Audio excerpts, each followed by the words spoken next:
What's going on, everybody? My name is C4. Welcome back to the channel, and today we have a very special one-off realistic rebuild. As the news right now that kind of took the weekend by storm is the potential relocation of the Cincinnati Bengals.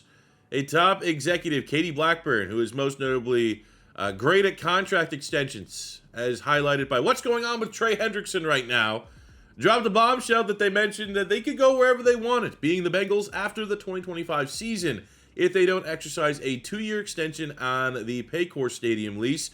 And it seems like a classic: owners want a new stadium, city doesn't want to pay for it. That has happened time and time again. But I think unlike maybe the Buffalo Bills and the Jacksonville Jaguars, those are the two teams that have been really for the last decade like, oh, they're going to relocate, and they eventually never did.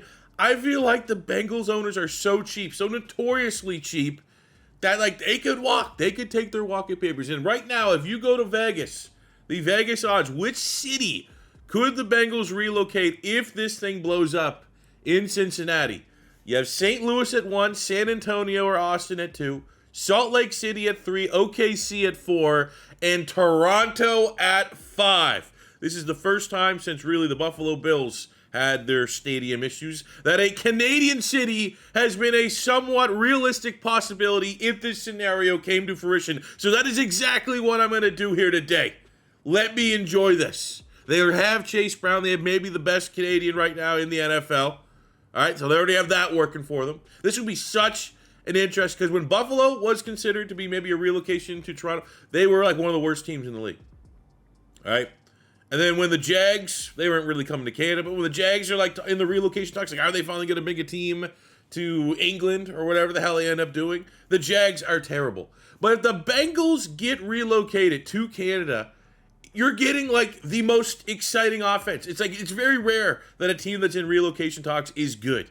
And the Bengals, from a marketability standpoint, having Jamar Chase, T. Higgins, Joe Burrow, and that passing offense, we'll ignore the defense for now, that'd be such an exciting get. And that would give them such a big head start versus, you know, the Raiders. The Raiders relocated to Vegas, and they've been dog shit because their team's not particularly good. So it'd be a win-win situation to come to Toronto, and that's what we're doing here today. And honestly, geographically, doesn't really ruin the division. You know, you look at Ohio right here on the old map, right? Canton, Columbus, Toronto's just up a little bit. So that'd be, you know, that makes sense. Same time zones. Now, I did think about making them the Toronto Tigers, but that does feel like a Temu ripoff of the Bengals. I don't want to do Huskies because everyone does Huskies. I think I've done the most famous Toronto Huskies YouTube stuff. So let's go Thunderbirds. It's kind of funny. The first thing that happened right after I relocated is like, oh, you have an upgrade player. And I was like, oh, who is it? Oh, of course, it's Trey Hendrickson, a man who in real life right now, very unhappy with these Bengals. Seems like he's on his way out, wants to get paid a little bit more money, and he earns more money. He literally was the only good player on the Bengals defense last year. And with how the Bengals roster, we're taking it over live. Everything is up to date. So you have the Jamar Chase, T. Higgins contract. You have what Joe Burrow's getting. You have some expensive pieces on that offensive line. They are so top-heavy, contract-wise, on the offense. I can't pay defense. This rebuild, the only way in real life either, whatever the Bengals play, be it Toronto, Cincinnati, San Antonio, Salt Lake, wherever, the only way this roster, the way that it's constructed, is going to win is you are going to have to accumulate as many first, second, third round picks as you possibly can over the next 3 years, and all defense. And they got to hit. You have to have very good, cheap, rookie contract defensive players to complement this offense. That is the only way I see them winning. And we don't do that by paying Trey Hendrickson $20-some million a year. We do that by trading Trey Hendrickson to maybe a desperate team that will give us the highest draft pick possible.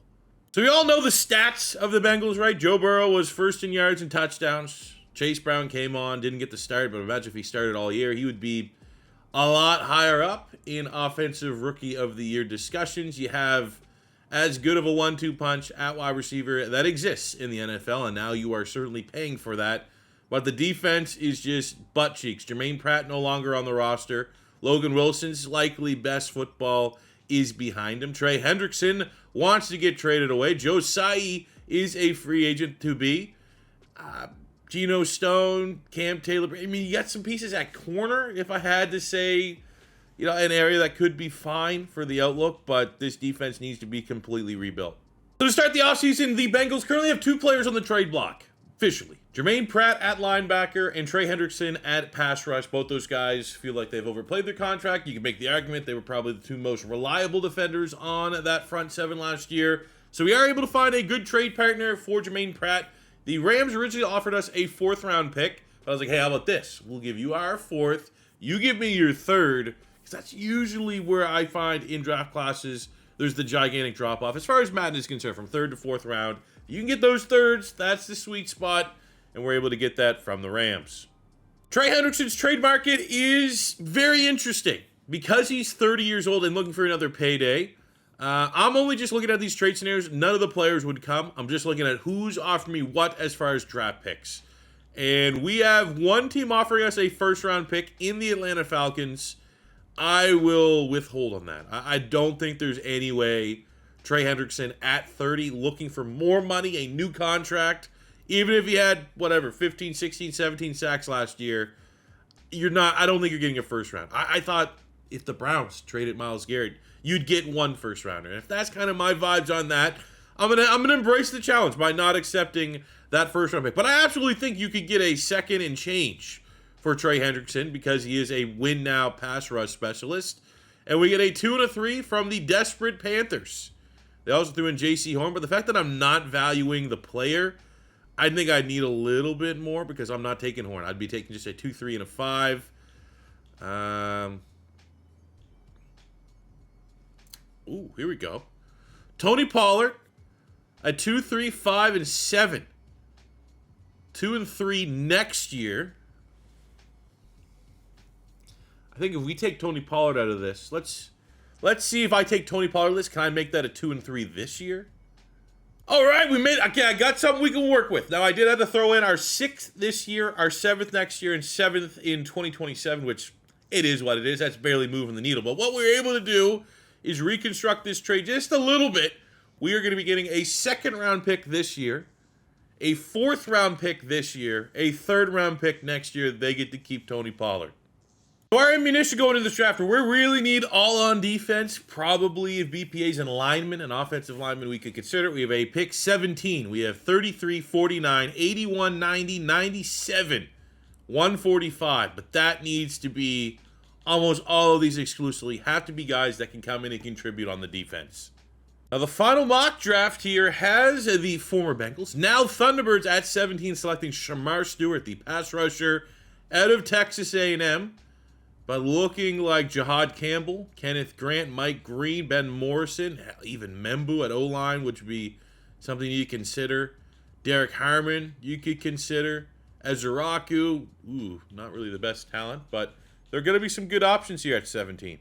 And final big picture of our offense, the interior you don't love. I feel like Volson, Karras, and Patrick.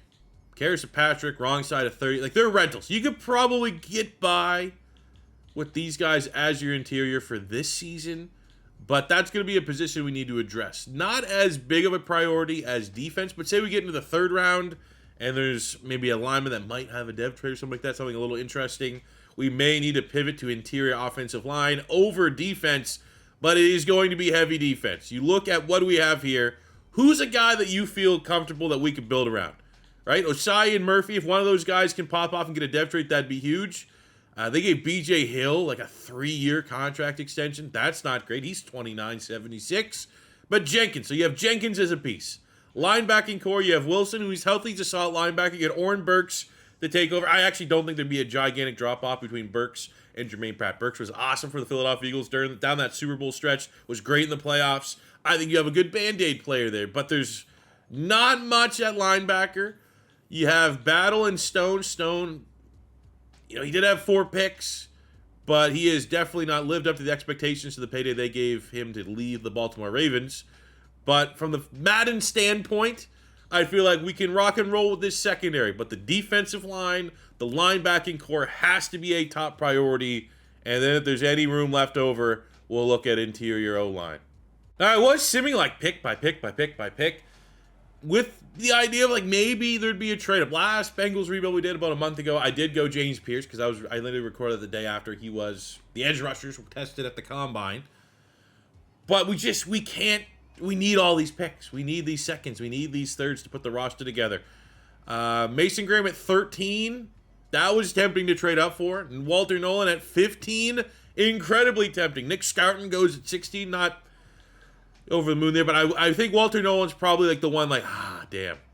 I don't think I've yet to use him in a rebuild. Very intriguing player. But now we're at 17. And, you know, interior offensive line. We have the pick of the litter if we want to go there. But, you know, we cannot. Look at here. We have Shamar Stewart. Azarok, who I wish was higher talent. Kenneth Grant at D-tackle. Absolute beast. We have Braden Swinson. We still have Jahad Campbell. Kind of be a do-it-all linebacker. That is an interesting play because there's no way in hell he's going to be available. You know, we have pick 1 in the second. Okay, maybe there's a chance he's available at pick 1 in the second round.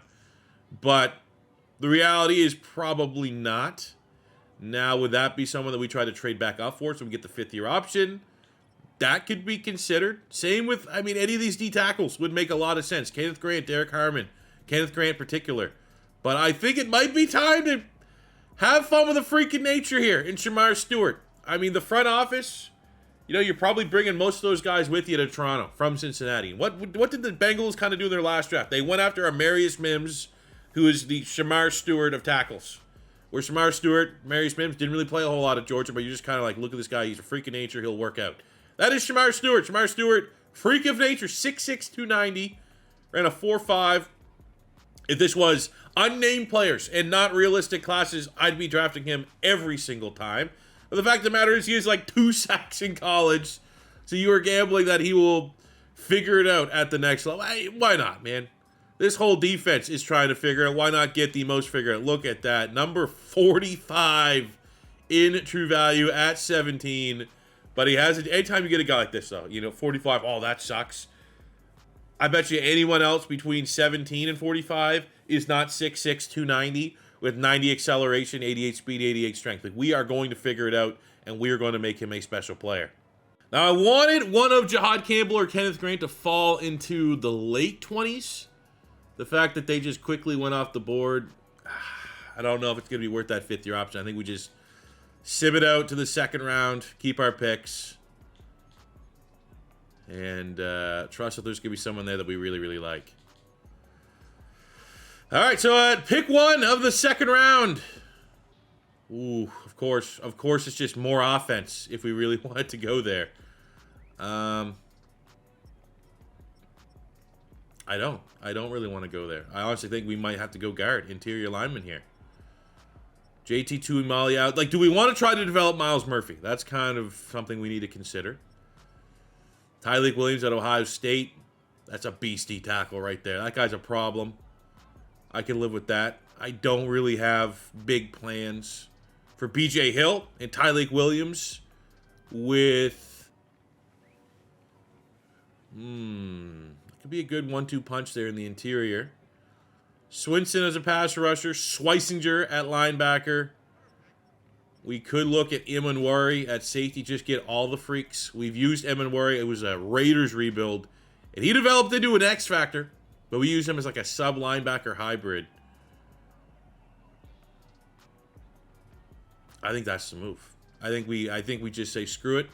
No other rebuild is attached to this rebuild. We need to go all on defense. We know Imanwari follows the trend of Shamar Stewart, number 15 in true value at 33, and it gives us opportunity. We just could make him a linebacker. 2 hats at once, safety linebacker hybrid. We have depth at safety, so if you have Imanwari as a strong safety, and then he plays a little bit of linebacker, you could have Battle cover him at strong safety. Well, he plays linebacker. I think it might work out here. But that is best player, best chess piece on the defense that we could get at pick 1 in the second round. And skipping all the way to 17. Now it's kind of like, well, look at the players between now and 17. Who would I have drafted? Saravania at 35 at guard. Tyleik Williams at 36 to the Patriots. Donovan Jackson, 37 to the Jags. Zabel. So the interior lineman dream kind of got smashed a little bit there. But we will see. Maybe there's some left. At left guard, we have Jared Wilson at center, Tate Ratledge at guard. Connerly at tackle, who could play interior. That's some people are bringing that up as a discussion, as a talking point. TJ Sanders at D tackle. We got Swinson at pass rush. I mean, I love Braden Swinson. I think he's a dog. But I think at this point, if we have Imanwari, he's kind of being our sub player, and we know Logan Wilson's kind of on the way out, I think Schweisinger would be the pick here. Former walk-on UCLA. Oh my God, dude, come on. At least we get the dev trait. 162, that's disrespectful. He needs to be at least in the 70s in true value. We'll go after the best guard available here in the 4th round. We have Charles Grant from William and Mary. Oh. Uh-oh. Then with our 2nd, 3rd round pick, we'll follow it up. Hey, there we go. Finally, Miles Frazier out of LSU. 80 in true value at pick 90. Good athlete. No dev trait, but even with Grant, optimistically, those are going to be 2 guards that we can, develop, get them on the field sooner than later. 4th round, I'm going to go tight end here. Maybe a little bit of a hot take, but I don't think Mike Gesicki needs to be in our long-term plans. So we're going to go Terrence Ferguson as a dev trait out of Oregon. I think Gesicki, he's probably their slot wide receiver. He's closest thing to view as a slot wide receiver. If you're like kind of lining them up right now, because he's not really a tight end. So if we can get out of that contract sooner than later, Ferguson can step up and be our long-term option, at least for the next 4 years. Very affordable option. So here's a look at our first draft, and because of how we handle our roster, really this draft, the next draft, are kind of the 2 that need to be graded together because we have a lot of picks, 1st, 2nd, 3rd round coming up. But we go freak of nature athlete with the first 2 picks, Shamar Stewart at 17, 73 with a dev trait. Imanwari to kick out the first round, 76. Now I'm going to view him kind of, again, 2-way player, safety, linebacker, hybrid. Schweisinger, 68 at 17, so that's not a great rating. You like to see all 70 plus. But the fact that he does have a dev trait and likely will get on the field as a rookie, I'm optimistic it's going to work out. And by the end of that rookie campaign, he'll look really good for a 2nd round pick. Charles Grant, 67. Now that was a pick that if I could have another swing at things, I probably would have went elsewhere. But at least we kind of make amends because we needed 2 interior linemen by Miles Frazier at pick 26 in the 3rd round, 71 overall. Good rating. Ferguson in the 4th round, 68 with a dev trait. And then we close out adding some D-tackle depth. Ty Hamilton from Ohio State, 67 normal. The drill's going out well for Shamar Stewart here. Yeah, definitely getting that gold medal. So with the roster turnover, just a refresher, where we are going into things at year 1. I am going to have Gesicki be our 3rd receiver. That's going to be able to get Terrence Ferguson on the field just a little bit. I'm going to go with both of our rookies at guard. Might not be as win now as going with like Volson and Lucas Patrick, but I think we're going to feel and appreciate giving them the opportunity, going through the growing pains right now in the long term. On the defensive side of the ball, Shamar Stewart, day 1 starter. Love to see a little bit out of Miles Murphy. We can get a return on that investment. He was he a 1st round pick? He's either a 1st or he was a guy that like slipped to the 2nd and they got him there. He was a 1st round pick, so late 1st rounder. It'd be pretty cool if he starts playing like a 1st rounder, and he's going to have an opportunity this season. Show me what you got. Love to see close to double-digit sacks. We're going to have Schweisinger at linebacker, Imanwari and Schweisinger and Logan Wilson are going to be on the field primarily in like subsets and stuff like that.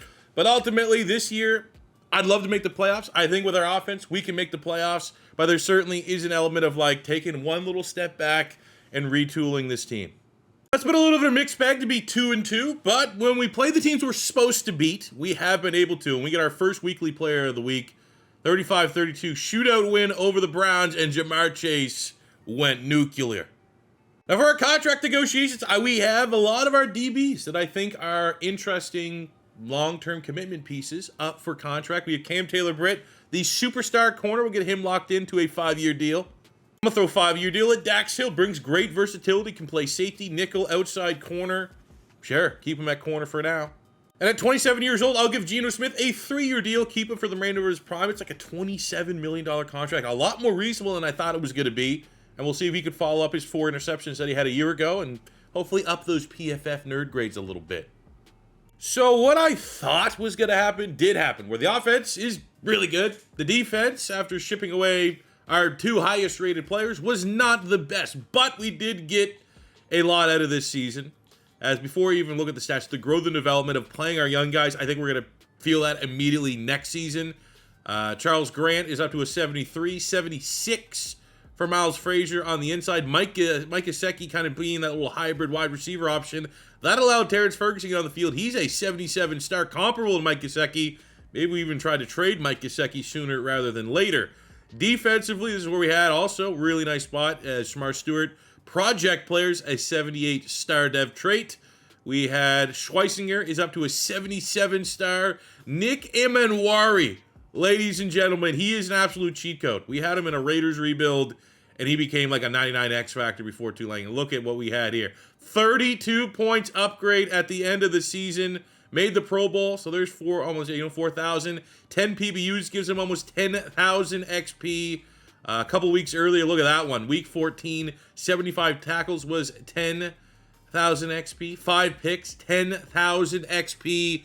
So that is how you take a guy that, what was he, 76, 77, somewhere like that as a rookie, and get him to go up to an 86 overall, which is outstanding. So we feel pretty good about that. And then we look at the numbers. Numbers ain't bad, you know. We know that this is a very pass-heavy team, so I'm never going to expect Chase Brown, even though Canadian in Canada, I'd love to see him kind of pop off a little bit, but it's always going to be a pass-first team. I'd like to see Joe Burrow definitely cut down on those 16 picks. 8 touchdowns for Chase Brown. We had 1,400 yards, 13 touchdowns for Jamar Chase, 1,100 yards, 12 touchdowns for T. Higgins. Actually had more catches. Terrence Ferguson, really, really nice production as well. Even Gesicki with 600 yards, 7 touchdowns. All these guys are eating. Defensively, Emanwari and Schweisinger, the 2 rookies, tied with 105 tackles, 8 TFLs, 5 picks for Emanwari. He might have just ran away with Defensive Rookie of the Year. 7 sacks from BJ Hill, 4 for Shamar Stewart, 3 from Chris Jenkins, only 2.5 from Miles Murphy. So the TFLs are nice. You combine the TFLs and sacks, you don't hate it, but end of the day, didn't really have that breakout pass rusher, nor anybody that picked up the slack that we lost when we traded away Trey Hendrickson. Love seeing Cam Taylor-Britt as well. The superstar corner with 4 picks. At minimum, we'll keep that dev trait. And he ran away with the award. Nick Emanwari is your Defensive Rookie of the Year. We had Shamar Stewart and Schweisinger also make the top 10. At season's end, as far as dev traits, I think T. Higgins got robbed of going up to a superstar. Very frustrating there. On the defensive side, Emanwari goes from star up to a superstar, which is very nice. No other dev traits up or down. To start the offseason, didn't see much. Definitely not enough to think about picking up the 5th-year option for Miles Murphy. We're going to decline that.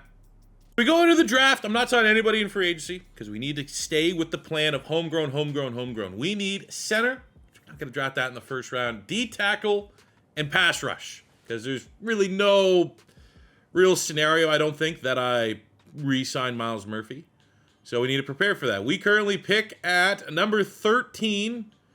So the bad news for that is 1, 2, 3, 4, 5. Pretty much the only 5 pass rushes you'd love to take in the first round off the board. We're also missing out on the top defensive tackle in Peter Woods. So at 13, knowing our needs, Corleone at D tackle, you could live with that. I'd rather pass rush sooner than later. However, you know, unless you really want to go out, maybe get Harold Perkins, you're probably going to be stuck. I mean, Corleone, that's a hell of a consolation prize. For this draft, on top of having the 13th pick, we have a pick in the second round. 2 third-rounders. Need to make the most of those. Let's have a little bit of fun here. Moving from 13 to 7. I didn't know, but we have 2 thirds. So I was like, all right, I'll throw my 3rd and my 4th round picks in these realistic classes. Aren't super high hit rates. Very hard to find like 70+ players. I want to get a pass rush, man. I feel like a pass rusher is what this team desperately needs. And there's one left on the board here in Anthony Hill out of Texas. Let's get aggressive. It gets the juices flowing a little bit. Put him on the other side. Shamar Stewart have 2 ascending pass rushers that can grow and develop together. And look at that. Anthony Hill Jr. ends up being a top 5 talent in the class, getting him at pick 7. 88 acceleration, 89 speed, hidden dev pass rusher. Let's go. Second round, I'd like to get a D tackle. BJ Hill's kind of, I'm not going to say necessarily an outlier, but I'd rather go elsewhere. We have Christian Miller from Georgia. This might be the pick. Might just go BPA. Double C's, A tackle. Combine, good, great. Second, put up 40+ reps on the bench press. If he has a dev trait, this can be great. If he doesn't have a dev trait, it's probably just more of a middle-of-the-mall pick. 64 in true value at 45, so a little bit of a reach. But he does pull in a dev trait. Let's go. Third round, we get ourselves a center. Iapani Lalolulu. Probably butchered that a little bit. Hidden Dev center out of Oregon. Surprised. Happy, but surprised. Looking at our draft recap. Hits on hits on it. Now, with Anthony Hill Jr., we got to see if his rating switches any. I don't think it will. Pretty much the same role. But let's see. From right outside, he's going to be a right defensive end. Number 0. 78. 78. Christian Miller, 72. Lalolu, 70 with a dev trade. We got Gavin Sawchuk. Just add a little bit depth, cheaper depth to the RB2. I do plan on having Chase Brown for the rebuild. But, you know, the backup running back's a little pricey right now if I'm looking at like where we could save a little bit of money. And then we got Jalen Husky, 66 corner in the 6th round. Whittier 2 with the Thunderbirds, and we are 5-1. Got off to a hot start. Haven't really had a tough schedule. You know, haven't played the Ravens yet. Haven't played the Steelers yet. It's been all kind of like, you know, Browns and winnable matchup. We won most of the games that we were expected to win. So looking at our contracts, we got plenty of funds. And I'm going to go against my better judge just because Canada. Got to keep Captain Canada on the roster here in Chase Brown. It's necessary. We got to make it happen. Jordan Battle is valuable to the team because he kind of allows us to get creative with him and worry. So we'll get him on a 4-year. Probably give him about $1 million. Should be able to smooth that one. I think Turner has a very high ceiling to continue to develop. So $45.5 million, I can live with that. Mid-season, we had a tough loss. I would say borderline unacceptable loss to the Raiders. We bounced back 35-17 over the Saints, and look who gets Player of the Week. I love to see it. It's a project. He's starting to put it together here in year 2. Shamar Stewart with a hat trick gets AFC Defensive Player of the Week. At the end of year number 2, we were 7-10 last season. Nothing changed outside of we just had a young roster that has a full more year development. 13-4. Still not good enough to win the North as the Ravens at 15-2. They beat us twice in the regular season. Win both the 1 seed. But the numbers are great. Joe Burrow first in passing. Jamar Chase went pretty nuclear. Just under 5,000 yards for Joe Burrow. 39 touchdowns to 7 picks. Had a little bit of a run game as well. Look at that. 7 vultures from P. Ryan. But under 1,015 touchdowns for Chase Brown. Like, that might be good enough to get him off that normal dev up to a star, which would be badass. And I'm glad we paid him. Receiving, we had almost 1,800 yards, 21 touchdowns for Jamar Chase. 1,200 yards, 7 touchdowns for T. Higgins. Mike Gesicki goes over 1,000 yards and 7 touchdowns as that third wide receiver and backup tight end, which, I mean, backup tight ends usually get, you know, a couple hundred yards here or there. And Terrence Ferguson, 500 yards, 2 touchdowns. So it's pretty cool that these guys are able to coexist, at least enough to, like, let's just let Gesicki's contract run. I think he has 1 more year left. He's valuable. And maybe it would be ideal if Ferguson was getting those numbers because he would probably be a superstar dev at that spot. But still very happy with how, I mean, 3,000 yard receivers, you can almost dream of that. Like, this offense is humming. We knew it was going to be humming. It's the Bengals offense. It's very overpowered. And we're doing our best under the hood, I'll say, to make it so Jamar Chase isn't getting 40-some touchdowns a year. Because that was fun the first time we did it. It'd be a little redundant the second time. Let's make it a little more realistic and have him and both T. Higgins eat. Defensively, Schweisinger led the team with over 100 tackles. Our sacks are a lot better. Shamar Stewart with 11.5. 10.5 Chris Jenkins. 9 from the rookie Anthony Hill Jr., who is a star dev, superstar dev. So that is a big win for his growth and development. And with that season, he's probably at least in the discussion for Defensive Rookie of the Year. Our interceptions are still fairly solid, maybe slightly worse than they were a year ago, but not mad with these numbers whatsoever. Jamar Chase ends up winning both Wide Receiver of the Year and Offensive Player of the Year, and Mr. Anthony Hill Jr. is our Defensive Rookie of the Year back-to-back years. The Thunderbirds player is Defensive Rookie of the Year. So the first playoff game in the history of Toronto NFL football. We are on the road, so have to wait for that first home game at 13-4, being the second best record, not having a home game is very frustrating. But it is what it is, and we have more than enough talent to go in against a very good Houston Texans team. We were top 5 in points. Really good defense. But I think if we can get Jamar Chase, T. Higgins, and company going, which we did, we're going to be very, very tough to beat. And now, arguably the 2 best teams in the NFL. This is the Super Bowl. Well, let's see. I mean, 41-34, how'd we play? Who went off? Jamar Chase, I imagine, was pretty nuclear in this one. It was an overtime thriller. Joe Burrow, not the best. 400 yards, 2 touchdowns, 2 picks. 2 touchdowns from Chase Brown. T. Higgins had a hell of a game. Jamar Chase, so they double-teamed him. Things opened up. Shamar Stewart, TFL sack and a half on 7 tackles. Hell of a playoff debut. The rookie Anthony Hill with a sack as well. Love seeing that. So we'll upgrade our players as we get into the biggest match of the season.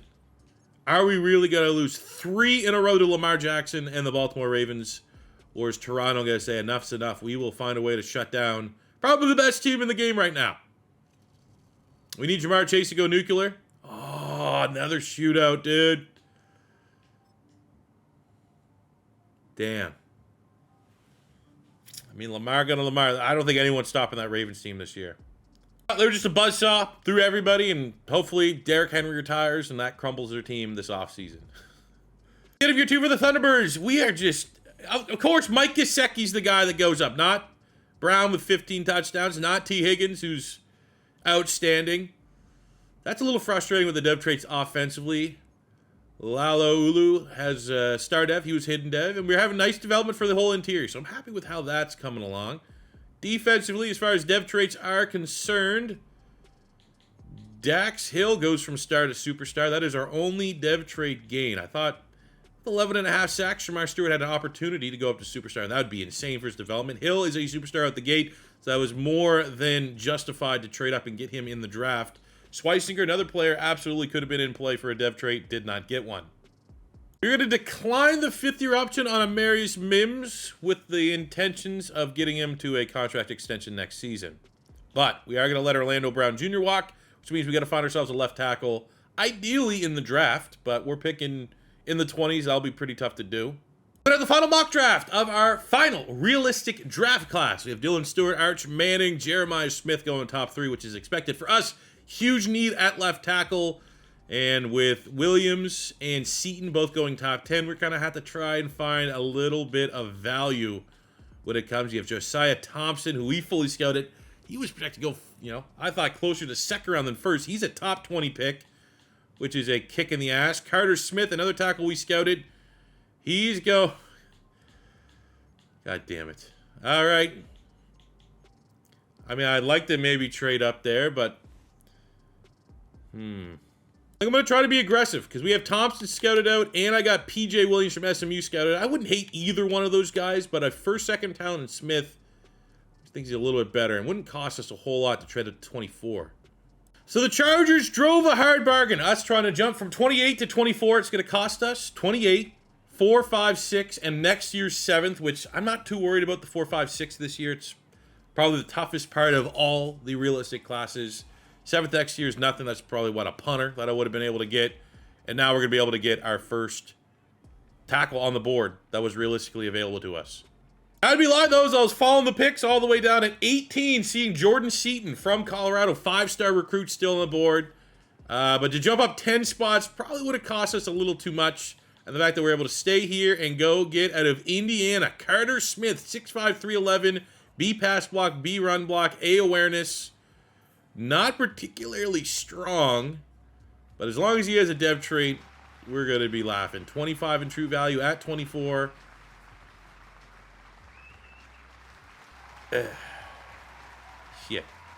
I think if I'm looking at the defense, Geno Stone might be like the next kind of replaceable player. He's 28.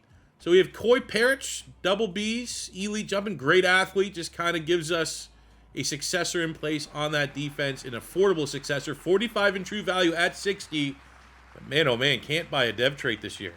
So as we had to sit through the remaining rounds of our actions of trading away pretty much all of our day 3 picks, it would have been a lot easier pill to swallow if Carter Smith had a dev trait. 74 normal, not the end of the world, but very hard for linemen to gain dev traits, so his ceiling likely is going to be capped. 73 normal on Parrots, that's good value. And then I just kind of want BPA here in the 3rd round. Ideally, would have been able to maybe get like a really nice off-ball linebacker with, Logan Wilson's kind of getting up there in age a little bit. But ultimately, just kind of went BPA and almost got another 70-plus player. Can live with that small class. But now, we are done with the realistic classes. We're into the Madden-generated classes, which is where I do a lot of work. I don't know if it's a sign of the tides turning, but we had the Baltimore Ravens, team that beat us 3 times, went on to win the Super Bowl last year. Week 1, we beat them 28-20. Maybe, just maybe, this will be our year.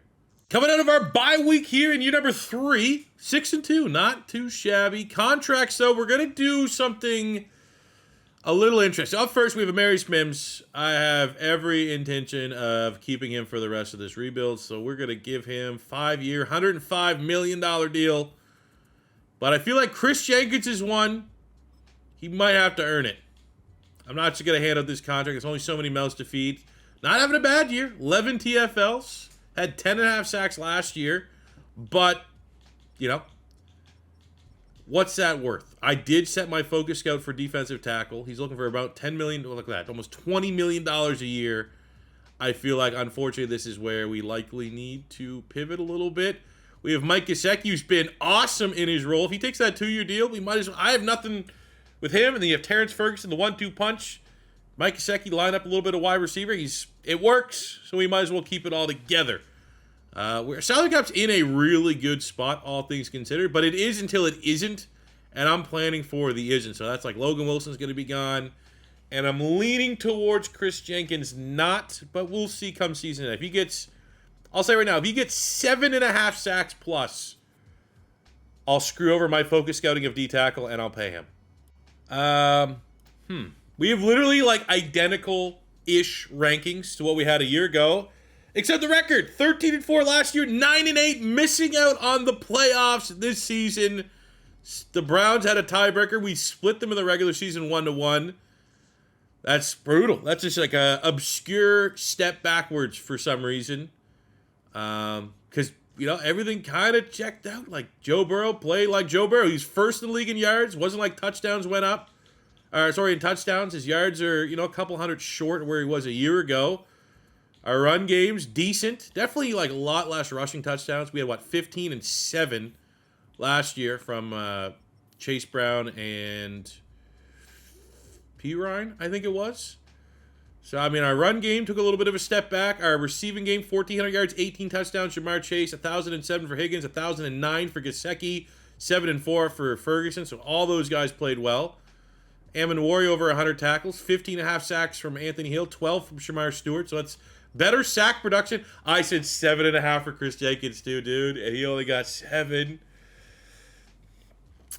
Is what it is. I tell you, we can't go back on our word. We'll look elsewhere. Interception numbers drastically down. Anthony Hill Jr. wins D Lineman of the Year, our only award winner this season. Oh, of course he'd go up to a superstar dev.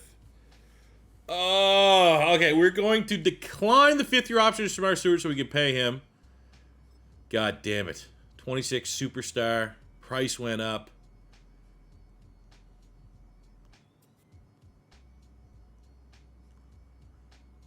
I mean, I'll hit him with a player friendly. If he takes that, we do it, we live with it.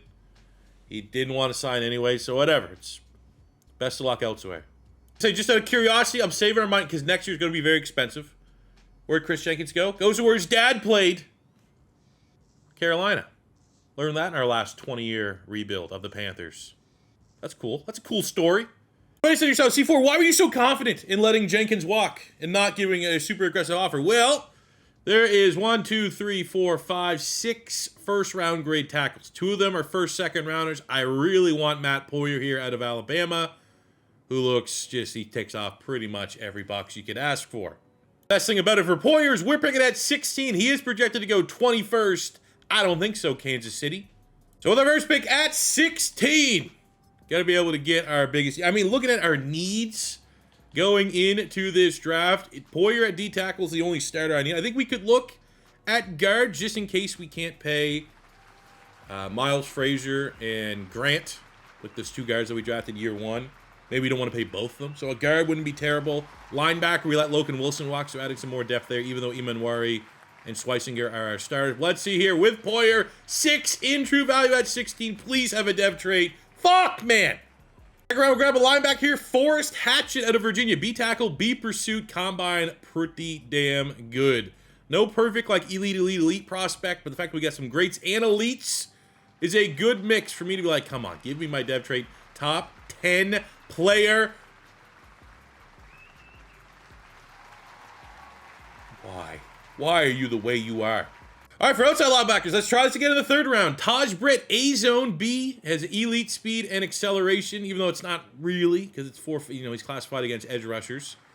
But with this athletic trait, 78 at 80. It's a joke. All right, fourth round, last guy on my board, 4 position need at guard. We have Trevor Hill from Penn State, who has A, pass block, B, impact block, as a day 3 pick.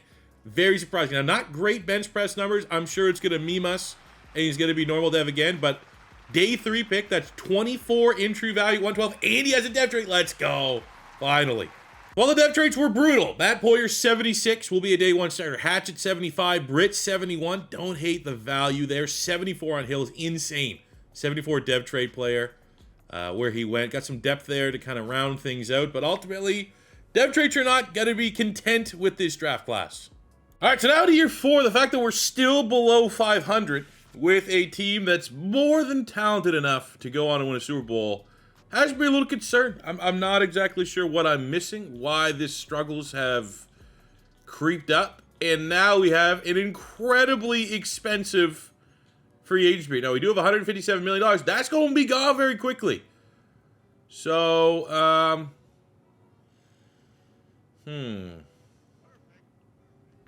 I guess we're going to go Frazier. All things equal, are the same age, only 1 overall, but you're telling me 1 overall point is $3 million bucks. So we're going to get Frazier locked in. Go something like that. 4-year, 24.5. Let's go. T. Higgins is looking for a 3-year, 54 to kind of finish his prime out. He's been awesome. Him and Jamar Chase have been electric. We have a 4-year, $101 million deal to the superstar Shamar Stewart. His best football is ahead of him. He might have 99 overall ceiling. 6-year, $144 million for Nick Emanwari, who is an absolute game changer, probably the X factor of the defense. 5-year, $199. The deal of the century is him not charging us $200 million for Jamar Chase. And we're going to finish up. I'm going to keep Schweisinger, maybe against my better judgment. We could probably draft a successful because he's far, that very first class. And I like to keep all those guys together. I want those guys to win a ring here in Toronto. We'll keep him. So that means, unfortunately, I think Terrence Ferguson's a little bit on the outside looking in. We just can't have 3 expensive pass rushers with T. Higgins, Jamar Chase. So that kind of things. Geno Stone's replaceable. He's going to have to H. Charles Grant. Still a good player, but we drafted a hitting dev guard to kind of, wasn't really trying to replace him, but we drafted a guard that ended up being our best value pick. So he's kind of, unfortunately, on the losing end of that. But we're in a good spot. $42 million is a healthy amount of salary cap going forward with the expensive pieces that we have in place. Because I imagine Joe Burrow's contract's coming out. It doesn't really look like we're winning a Super Bowl anytime soon. So we need to be a little bit conscientious with this team and our salaries. So we just went on and won 10 in a row, ladies and gentlemen. The first time in this rebuild that we are not only the 1 seed, but we win the division. 1 win separates us and the Ravens, but finally back into the playoffs after last year's 9-8. Very disappointing season of missing out. Joe Burrow finishes first in yards, first in touchdowns. 12, could be flirting with MVPs. Yet to win that, and he's had some big-time seasons. 1,000 yards, 11 touchdowns for Chase Brown. We got 15, almost 1,600 yards and 21 touchdowns for Jamar Chase. 1,400 yards, 9 touchdowns for T. Higgins. Get him superstar dev, please. For God's sakes. Mike Gesicki's been an awesome role player. Ferguson was solid defensively. Nick Emanwari, a machine. Shamar Stewart, 23.5 sacks, 17 for Anthony Hill, 9 for Christian Miller. Is that the record? Wow. Project player, no sack. He literally got almost, 10 times as many sacks in his college career that he did this season. We also have some pretty nice interception numbers. DJ Turner leading the team with 5, 4 picks. Cam Taylor-Britt. That could be a dev trade for DJ Turner. That could give us 3 superstars between Turner, Taylor-Britt, and Dax Hill. Your NFL MVP is Joe Burrow. Congratulations, an absolute beast. Jamar Chase wins both wide receiver of the year and offensive player of the year. Joe Burrow is quarterback of the year and defensive player of the year. Shamar Stewart. Anthony Hill, runner-up at 3. The fact of the matter is, going into the playoffs, after not making it a year ago, 2 years ago, we had the same record but weren't nearly as dominant. It does kind of feel like we are the team to beat going into this. We have the below 500 New York Jets, who have a pretty good defense, all things considered, but offensively, they should not have a chance. Well, you never know. Everyone knows the most dangerous team to run through the playoffs is a below 500 team. But luckily, we handled business closer than I would have liked, 27-23. But at least we are now in our very first AFC champion. Of course, it's against you-know-who, but let's just be happy that year 4, a year after not making the playoffs. We're a win away from potentially, well, not potentially, but at least going to a Super Bowl, potentially winning a Super Bowl. Drew Aller has done great things with the Jets, but not good enough as Joe Burrow outduels him 3 touchdowns to 2, both with a pick. Jamar Chase does Jamar Chase things. Defensively, we got 2.5 sacks from the premier pass rusher in the league. Sack and a half, Christian Miller. Sack from Anthony Hill. Sack from Mac Poyer. Pick for DJ Turner, his 6th on the season. And we have as good a defense as we do offense, which is pretty scary. And you need to have that as you go against the Chiefs, who are getting up there in age a little bit as you get later on in the rebuilds. Their dominance slips just a tiny, but they're still top 3 offense. Defense not particularly great, so this could be a shootout. But if there's a team you do not want to get in a shootout against, it is very much Patrick Mahomes and company, as they will very easily, if you don't think they can get 6 passing touchdowns, I've seen them get 7. I actually think I have on record this year an 8 touchdown Mahomes loss. So we will see. 10-7, 13-4, to a man, very similarly built teams. And I think at this time that this is truly the 2 best teams in the conference playing one another. And we got it. Let's go. We get Player of the Weeks from Chase Brown, the Canadian Captain Canada. Almost 100 yards from scrimmage, a hat trick of touchdowns.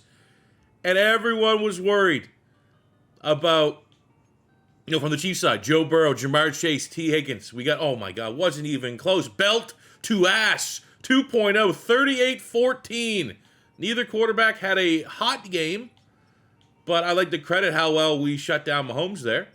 Chase Brown, outstanding, rightful Player of the Week. Mike Gesicki, this is probably going to be his last run. He's been awesome. 3.5 sacks. That gives Shamar Stewart 6 sacks in 2 playoff games. A literal cheat code. And now a very bird Super Bowl. 2 birds, Thunderbirds, Eagles. Eagles are the best roster in the league. 91 overall across the board. Jesus. What? Like, that is incredibly difficult to do. Like, from me rebuilding teams, not common that I have a team that's 90 plus in every category, let alone a sim-built team. What do they got? Jalen Hurts? I mean, they just kept everybody here, I guess. That's kind of the... They drafted Emeka Ibuka. They didn't get rid of CJ GJ in this world. They kept Mekhi Becton. Kept Milton Williams. So literally, salary cap got turned off for the Philadelphia Eagles, apparently. It's not too often you have a team that we have built, where we literally have known that Jamar Chase and Joe Burrow are game-breaking, like the biggest cheat code in Madden 25. We now have Shamar Stewart, who has the single-season record for sacks, all on one team, and we're still not the best team in the game. That belongs to Philadelphia, not Glaze and Howie Roseman, but I feel like if we're going up against just about anybody else, I'd say we're going to just dog walk them, belt to ass. I have no idea what to expect, which is kind of scary knowing how good our team is. We get a pick from Geno Stone. 50-some yards, sets up the opening touchdown of the game for Toronto. But this looks like it's going to be a low-scoring game. And almost kind of anything we do, they do. We score, they score. At least that time there, we score touchdown. They have to settle for a field goal. 3rd down here in the 3rd quarter. Be great to punch a lead in the 4th. But Philly is on a route. And now there's a deficit. End of game drive. Nolan Smith with a sack. It's 3rd down. We punt it. We play defense. We get... Come on. Come on.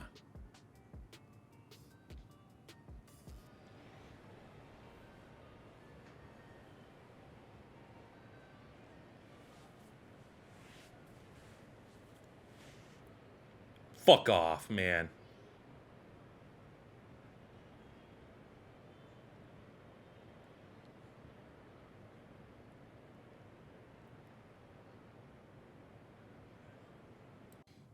I mean, I think we played better. We just...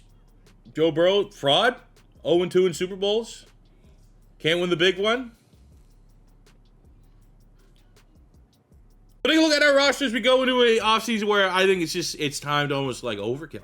Like we have, okay, so we lose Terrence Ferguson, can't afford to keep him in a way. But Mike Gesicki, even at a 72 overall, has been flirting with 1,000 yards every single season. So I'm not really worried about tight end. Maybe draft one if that's BPA for long term, but like, I mean, I'm ready to run it back. We didn't lose a whole lot. We have all of our starters in place. You know, free safety is like kind of like the maybe get a free safety, but we could just easily put Dax Hill and get a corner. We got options. We need a complete revenge tour next season. Unacceptable Super Bowl loss. I guess the good news is the Eagles were all in. Jalen Hurts, Devontae Smith, Quinyon Mitchell, all leaving. Oh, man, should we bring back Trey Hendrickson for 1 year? $24 million. Yeah, right. We got interesting draft board. I think a board that could fall into place. So with the first round of the 2029 NFL draft class, I am interested. We need safety and tight end. Probably tight end being the bigger need. We got Wolf, who's a legit first rounder, Melvin, who's a legit first rounder, and luckily these guys there were very easy to identify. Melvin because he is far and away the most athletic safety in the class. Wolf because he had the best ratio of man and zone coverage. So a lot of times, if you're trying, just a little quick tip in it, I've broken it down a bunch of times, but if you're looking for safety in particular, I always like to say if you can get B or A in any of man or zone, they're probably going to be like 72, 73 minimum. If they're an athlete as well, like top 5, 40-yard dash, 3-cone shuttle, etc., they're going to be a dog. But I think there's value in depth at safety. Maybe not the same at tight end, where you have Spencer Booth from Oregon, 6'6", 250. Can keep Gesicki in that wide receiver role where he's thrived. I kind of feel like this is the direction we should go, because at safety, you can always move Dax Hill to safety and find a corner a little bit later on.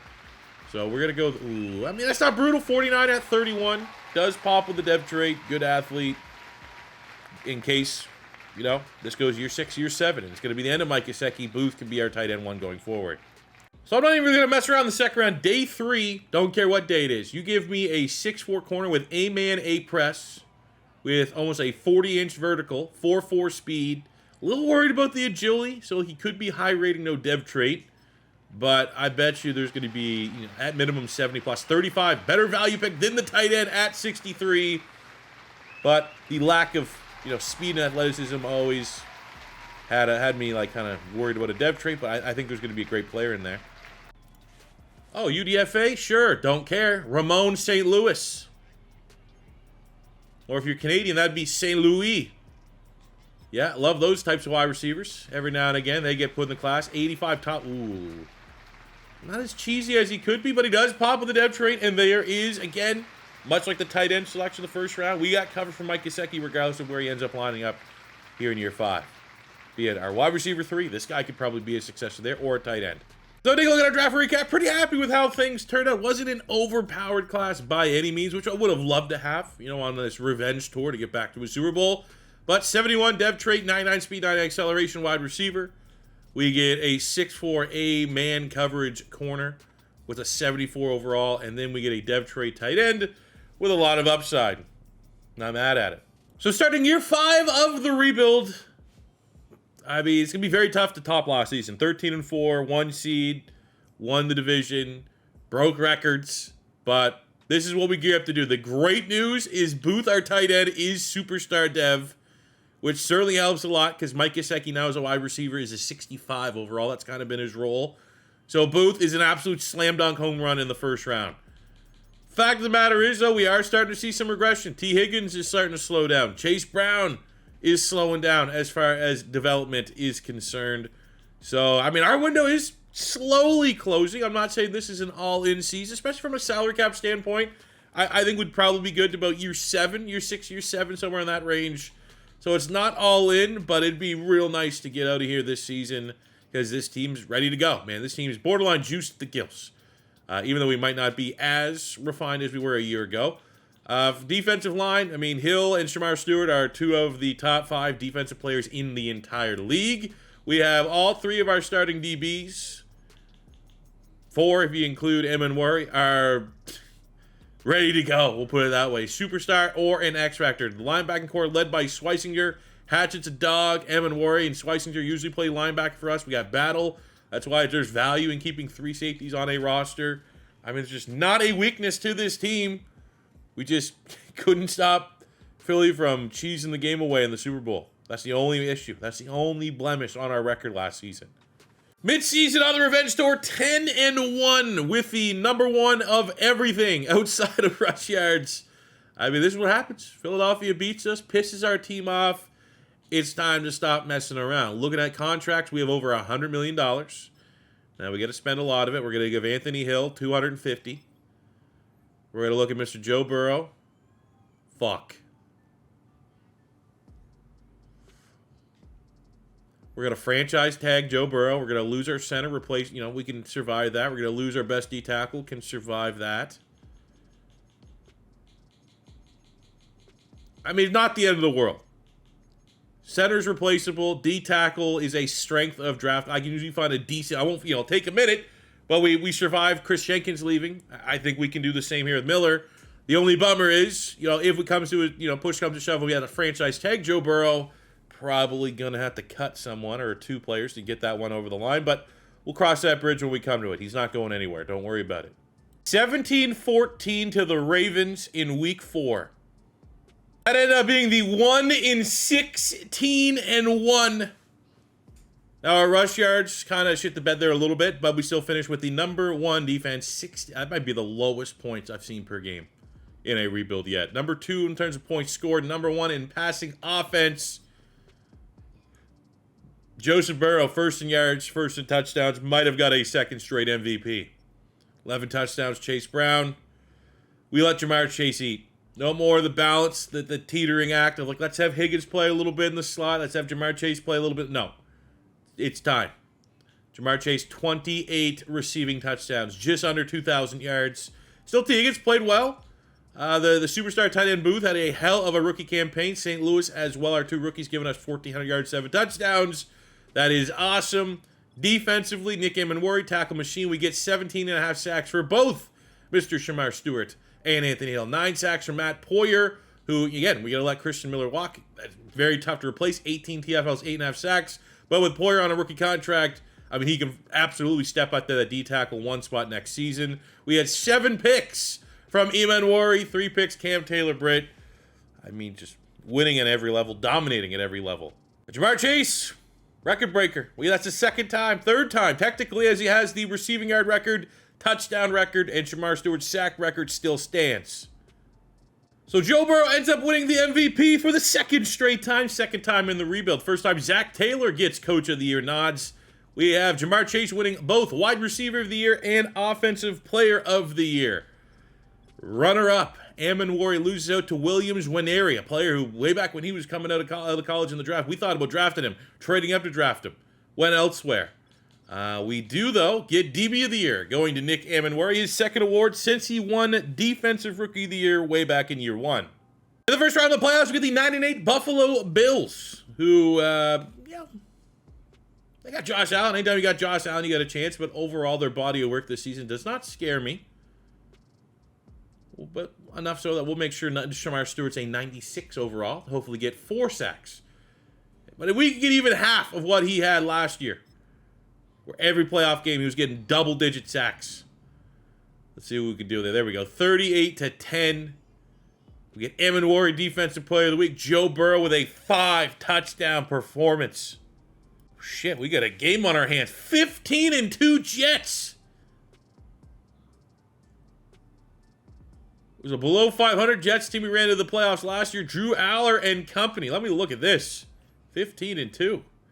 Not too often 16-1 is not towering above our opponent's record. Ryan Branch, Drew Aller, superstar. Breece Hall still there. Garrett Wilson, Tet McMillan, Quentin Johnston. Fashana, I mean, pretty good offensive line across the board. Defensively, Quinnen Williams. Got pretty much the whole linebacking core in the 80s. Sauce Gardner, 94. 98 for Brian Branch. Reuniting with Aaron Glenn. Okay. Aaron Glenn got them boys playing. This might be the Super Bowl. 2 best teams in the NFL. 15-2, 16-1. Something has got to give. And it's not us. Let's go, baby. Player of the Week, Shamar Stewart, hat trick. Joe Burrow, modest performance, but enough to win. 21-13. Damn. I mean, Chase Brown with a touchdown. T. Higgins 2 touchdowns. Jamar Chase 86 yards. Defensively, our pass rush was an absolute problem. Even Murray, who's just a do-it-all player. Schweisinger with a pick. Last year was the NFC East into the Eagles that we met in the Super Bowl. This year is the 12-5 New York Giants, who have the third most points, top 5 running offense, number 2 defense in the league. Not too shabby. Both teams from New York, very good in this world. Let's take a look at what the Giants got going for them here. So they got Jalen Milroe, 92 superstar at quarterback. Mackie Hughes, Tulane. I think he just transferred from Tulane. They got Neighbors, TJ Moore, Calvin Banks, Saivania. They got Mateo Uyunglele, Dexy Lawrence, Sexy Dexy, Thibodeau still there. Abdul. How the fuck do they have these guys? They just have a first-round pick for like the first 3 years of this rebuild, and now they're just like reaping the rewards of that? Jesus. Okay.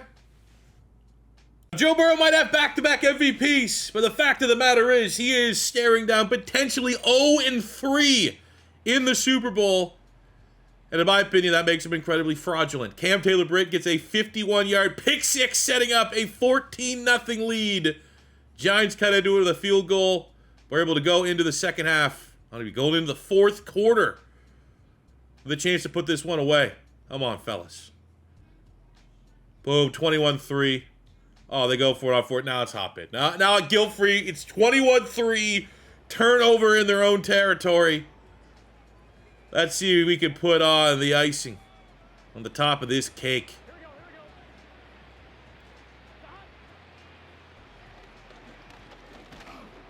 Okay, hat trick of sacks for Abdul Karim. We're good. We're gonna go no huddle.